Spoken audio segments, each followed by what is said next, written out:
Pandemi COVID-19 membuat sejumlah anak-anak harus kehilangan orang tua mereka karena terinfeksi virus corona. Dalam waktu singkat, anak-anak Indonesia menjadi yatim piatu. Seperti yang dialami seorang anak berusia 6 tahun di Karawang, Jawa Barat. Jafran Maulana harus menjadi yatim piatu karena kedua orang tuanya meninggal dunia akibat COVID-19. Keduanya meninggal pada tanggal 11 Juli dan 14 Juli 2021 lalu setelah mendapat perawatan di RSUD Karawang. Jafran, yang baru memulai pendidikan sekolah dasar ini pun terpaksa harus ikut sang nenek. Bupati Karawang menyebut akan memberikan beasiswa hingga SMA bagi anak-anak yatim yang ditinggal orang tuanya akibat wabah COVID-19. Insya Allah akan kami berikan beasiswa sampai SMA. Dan kami harus menjamin tentunya kehadiran pemerintah ini untuk memberikan jaminan pendidikan bagi anak-anak yang ditinggal orang tuanya karena wabah. Di Kutai Kartanegara, 2 orang anak menjadi yatim piatu setelah kedua orang tuanya meninggal dunia akibat virus corona. Kini, Abai yang berusia 8 tahun dan Arya berusia 17 tahun tengah menjalani isolasi mandiri di bawah pengawasan tim medis setelah sempat dirawat di rumah sakit COVID-19 di Wisma Atlet Tenggarong, Seberang. Sementara kedua adiknya yang tidak terinfeksi tengah dirawat pihak keluarga. Sang anak pertama Arya menuturkan kondisinya sudah membaik karena sudah tidak lagi dirawat di rumah sakit dan berharap segera berkumpul dengan 3 orang adik-adiknya.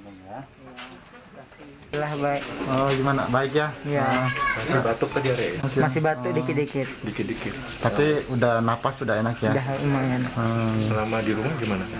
Di rumah? Kondisinya dengan waktu masih diisolasi? Beda. Beda ya? Sebelumnya 3 anak di Purwakarta, Jawa Barat juga mendadak menjadi yatim piatu setelah COVID-19 merenggut nyawa kedua orang tuanya.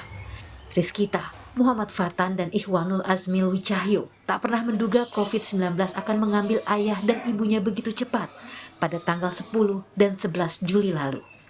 Ketiganya menjadi yatim piatu hanya dalam 5 hari setelah kedua orang tuanya dinyatakan positif COVID-19.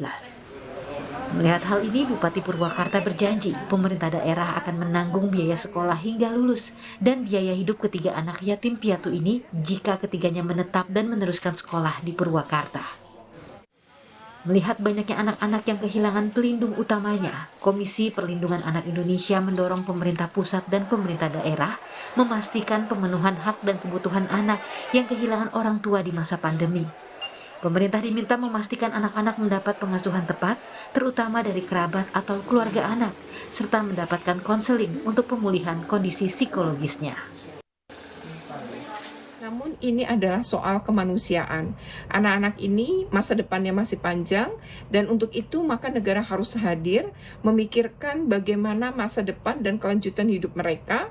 Ya harus dipikirkan pengasuhannya pada keluarga terdekat apakah ada dan apakah keluarga terdekat mampu untuk melakukan pengasuhan. Yang kedua, jika ini diadopsi itu harus sesuai dengan ketentuan yang berlaku.